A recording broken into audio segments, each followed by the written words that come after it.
ಎಲ್ಲರಿಗೂ ನಮಸ್ತೆ. ಶ್ರೀ ಅಗಮ್ಯ ಯೂಟ್ಯೂಬ್ ಚಾನೆಲ್ಗೆ ಪ್ರೀತಿಯ ಸ್ವಾಗತ. ಶ್ರೀ ಕೃಷ್ಣಾಯ ನಮಃ, ಶ್ರೀ ರಾಘವೇಂದ್ರಾಯ ನಮಃ. ಗುರುರಾಯರ ಪಾದಾರವಿಂದಗಳಿಗೆ ನಮಿಸುತ್ತಾ, ಸ್ನೇಹಿತರೆ ಎಲ್ಲರೂ ಚೆನ್ನಾಗಿದ್ದೀರಾ ಅನ್ಕೊಳ್ತೀನಿ. ಗುರುರಾಯರ ಅನುಗ್ರಹ ನಿಮ್ಮೆಲ್ಲರ ಮೇಲೂ ಸದಾ ಕಾಲಕ್ಕೂ ಇರಲಿ. ಸ್ನೇಹಿತರೆ, ಈ ಸಾಲದ ಸುಳಿಯಲ್ಲಿ ಸಿಲುಕಿರುವ ಮನುಷ್ಯನಿಗೆ ಬದುಕಿನಲ್ಲಿ ಯಾವುದೇ ರೀತಿಯಲ್ಲೂ ಸಹ ನೆಮ್ಮದಿ, ಶಾಂತಿ, ಸಂತೋಷ ಇರುವುದಿಲ್ಲ. ಹಾಗೆ ಯಾವುದೇ ರೀತಿಯಲ್ಲೂ ಸಹ ಒಳ್ಳೆಯ ಸ್ಥಾನ, ಮಾನ, ಗೌರವಗಳೂ ಸಹ ಇರುವುದಿಲ್ಲ. ಯಾಕೆ ಅಂದರೆ ಈ ದುಡ್ಡಿನ ಸಾಲವೆಂದರೆ ಅವಮಾನ, ಅಪವಾದ, ನೋವು, ದುಃಖ, ಚಿಂತೆಗಳೇ ಸದಾ ಕೊಡ್ತಾ ಇರ್ತವೆ ಅಲ್ವಾ ಸ್ನೇಹಿತರೆ.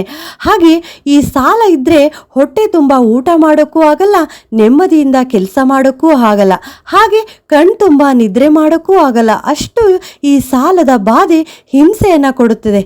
ಸ್ನೇಹಿತರೆ, ಯಾರು ಸಹ ಬೇಕು ಅಂತ ಜೀವನದಲ್ಲಿ ದುಡ್ಡಿನ ರೂಪದಲ್ಲಿ ಸಾಲವನ್ನು ಮಾಡೋದಿಲ್ಲ. ಅಂದರೆ ಯಾವುದಾದ್ರೂ ಒಂದು ಒಳ್ಳೆಯ ಕೆಲಸಗಳಿಗಾಗಿ ಸಾಲದ ರೂಪದಲ್ಲಿ ಹಣವನ್ನು ಪಡೆಯುತ್ತಾರೆ.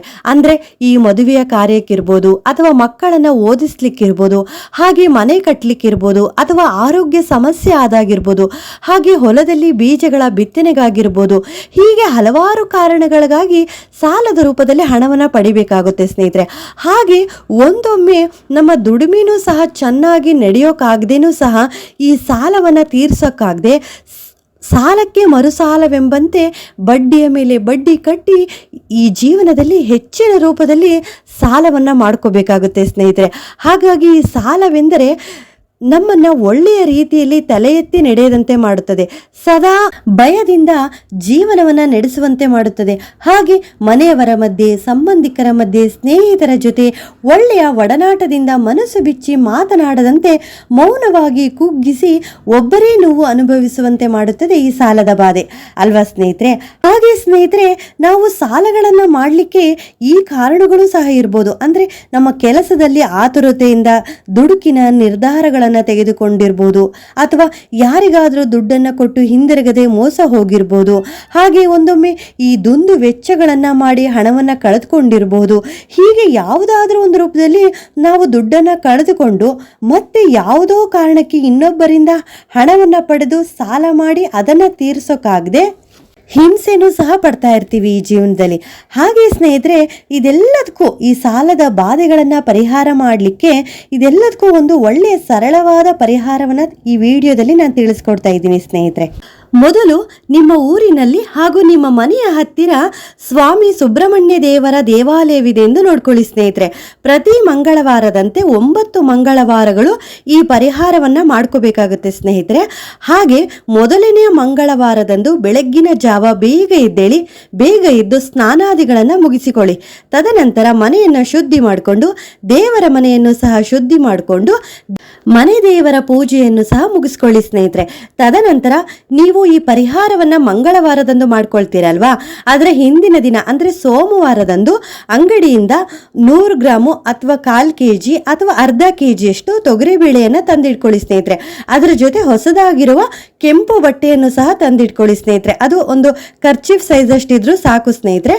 ಹಾಗೆ ನೀವು ಅಂಗಡಿಯಿಂದ ಎಷ್ಟು ತೊಗರಿ ಬೇಳೆಯನ್ನು ತಂದಿರ್ತೀರಲ್ವಾ, ಅಂದರೆ 1/4 kg ಆಗಿರ್ಬೋದು ಅಥವಾ ಅರ್ಧ kg ಆಗಿರ್ಬೋದು, ಆ ಬೇಳೆಯನ್ನು 2 ಭಾಗವನ್ನಾಗಿ ಮಾಡ್ಕೊಳ್ಳಿ ಸ್ನೇಹಿತರೆ.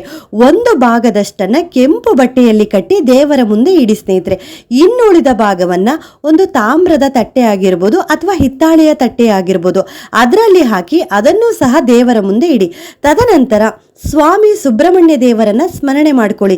ತಂದೆ, ಇಂದಿನಿಂದ ನನ್ನ ಸಾಲದ ಬಾಧೆಯ ನಿವಾರಣೆಗಾಗಿ 9 ಮಂಗಳವಾರಗಳು 9 ಬಾರಿ ಈ ಸ್ತೋತ್ರವನ್ನು ಪಠಿಸುತ್ತಿದ್ದೇನೆ.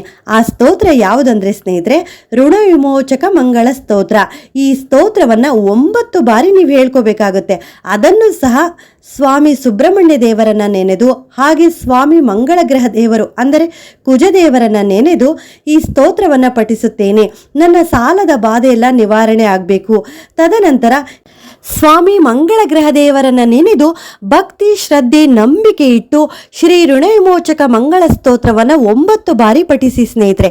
ತದನಂತರ ಒಂದು ತಟ್ಟೆಯಲ್ಲಿ ತೊಗರಿ ಬೇಳೆಯನ್ನು ಹಾಕಿ ದೇವರ ಮುಂದೆ ಇಟ್ಟಿರ್ತೀರಲ್ವಾ, ಅದನ್ನ ನಿಮ್ಮ ಮನೆಯ ಹತ್ತಿರ ಯಾವುದಾದ್ರೂ ಕಪ್ಪು ಹಸುಗಳಿದ್ದರೆ ಆ ಕಪ್ಪು ಹಸುವಿಗೆ ಪೂಜೆ ಮಾಡಿ ಈ ತೊಗರಿ ಬೇಳೆಯನ್ನು ತಿನ್ನಿಸಬೇಕು ಸ್ನೇಹಿತರೆ. ಹಾಗೆ ಇನ್ನೊಂದು ಕೆಂಪು ಬಟ್ಟೆಯಲ್ಲಿ ತೊಗರಿ ಬೇಳೆಯ ಗಂಟನ್ನ ಕಟ್ಟಿ ದೇವರ ಮುಂದೆ ಇಟ್ಟಿರ್ತೀರಲ್ವಾ, ಅದನ್ನ ನಿಮ್ಮ ಮನೆಯ ಹತ್ತಿರ ಅಥವಾ ನಿಮ್ಮ ಊರಿನಲ್ಲಿರುವ ಸ್ವಾಮಿ ಸುಬ್ರಹ್ಮಣ್ಯ ದೇವಾಲಯಕ್ಕೆ ಈ ತೊಗರಿ ಬೇಳೆಯ ಗಂಟನ್ನ ದಾನವಾಗಿ 9 ಮಂಗಳವಾರಗಳು ಸಹ ಕೊಡಬೇಕಾಗುತ್ತೆ ಸ್ನೇಹಿತರೆ. ಹಾಗೆ ನೀವು ಸ್ವಾಮಿ ಸುಬ್ರಹ್ಮಣ್ಯ ದೇವರ ದೇವಾಲಯಕ್ಕೆ ಹೋದಾಗ ಆ ಸ್ವಾಮಿಯನ್ನ ಅಲ್ಲೂ ಸಹ ಸ್ಮರಣೆ ಮಾಡ್ಕೊಳ್ಳಿ.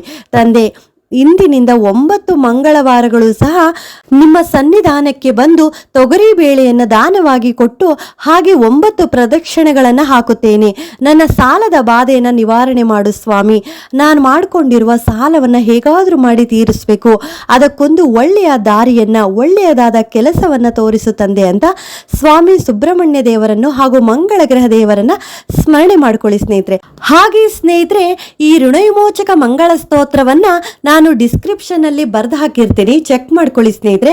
ವಲ್ಲಿ ದೇವಸೇನ ಸಮೇತ ಶ್ರೀ ಸುಬ್ರಹ್ಮಣ್ಯ ಸ್ವಾಮಿಯೇ ಹಾಗೂ ಭೂಮಿ ಪುತ್ರ ದೇವ ಸ್ವಾಮಿ ಮಂಗಳ ಗ್ರಹ ದೇವರೇ ಎಂದು ಭಕ್ತಿಯಿಂದ ಸ್ಮರಣೆ ಮಾಡಿಕೊಂಡು ಈ ಸ್ತೋತ್ರವನ್ನ ಪಠಿಸಿ ಸ್ನೇಹಿತರೆ.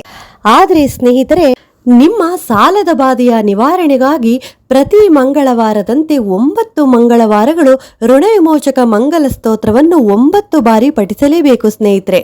ಇದನ್ನು ಮಾತ್ರ ನೀವು ತಪ್ಪಿಸೋ ಹಾಗೆ ಇಲ್ಲ.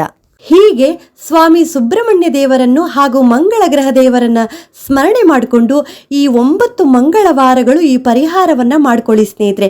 ನೀವು ಮಾಡಿಕೊಂಡಿರುವ ಸಾಲಕ್ಕೆ ದೇವರು ಯಾವುದಾದ್ರೂ ಒಂದು ರೂಪದಲ್ಲಿ ಒಳ್ಳೆಯ ಪರಿಹಾರವನ್ನ ಖಂಡಿತವಾಗ್ಲೂ ಕೊಡ್ತಾರೆ. ಇದು ಒಂದು ಒಳ್ಳೆಯ ಪರಿಹಾರ ಸ್ನೇಹಿತರೆ, ನೀವು ಮಾಡ್ಕೊಳ್ಳಿ. ತದನಂತರ ನೀವೇ ಹೇಳ್ತೀರಾ ಇದರಿಂದ ನನಗೆ ಒಳ್ಳೇದಾಗ್ತಾ ಇದೆ ಅಂತ. ನೀವು ಮಾಡಿಕೊಂಡಿರುವ ದುಡ್ಡಿನ ಸಾಲವೂ ಸಹ ಹಂತ ಹಂತವಾಗಿ ತೀರಿಸುವುದಕ್ಕೆ ಒಂದು ಒಳ್ಳೆಯ ದಾರಿಯೂ ಕೂಡ ಸಿಗುತ್ತದೆ. ಈ ಒಂದು ಮಾಹಿತಿ ನಿಮಗೆ ಇಷ್ಟವಾಗಿದೆ ಅಂತ ನಾನು ಭಾವಿಸ್ತೀನಿ ಸ್ನೇಹಿತರೆ. ಇಷ್ಟವಾಗಿದ್ದಲ್ಲಿ ನನ್ನ ಚಾನಲನ್ನು ಸಬ್ಸ್ಕ್ರೈಬ್ ಮಾಡ್ಕೊಳ್ಳಿ, ಲೈಕ್ ಮಾಡಿ, ಹಲವಾರು ಜನರಿಗೆ ಶೇರ್ ಮಾಡಿ. ಎಲ್ಲರಿಗೂ ಒಳ್ಳೆಯದಾಗಲಿ. ನಮಸ್ತೆ.